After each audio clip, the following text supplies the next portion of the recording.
Bienvenidos a la parte 1 del especial, la fogata. Vale, ya hemos bajado, ya estamos preparados. Sí, con la misma ropa, sí. A lo mejor nos encontramos con toda la clase y esta vez va a ser una puta locura, de verdad. ¡Qué emocionante!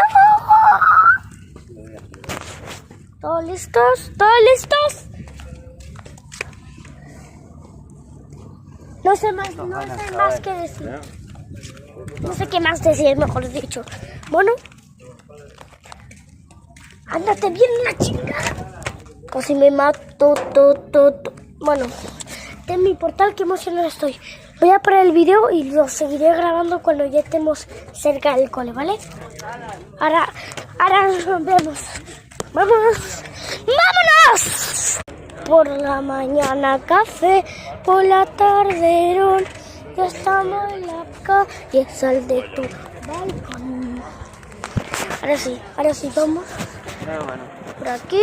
Vale, ya está el cole. Ahora nos vemos. 6, 7.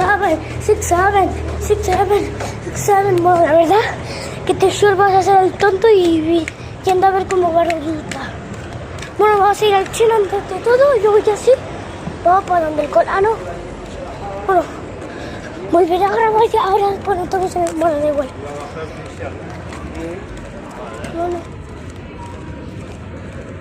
Por la mañana café, por la tarde ya estamos en la calle, sal de tu balcón.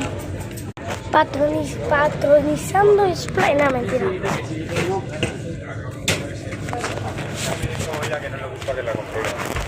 No, pero tampoco te gusta a ti. Nadie puede enseñar la cara a nadie. ¡Ay, ya! ¿Por qué silbas en este momento? ¿Por qué silbas en este momento haciéndome especial? Bueno, venir. ¿Voy a hacer algo? ¿Veis esta puerta?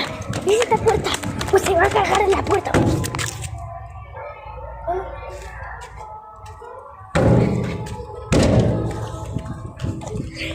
Por la mañana café, por la tarde y a esta noche vamos a la fogata.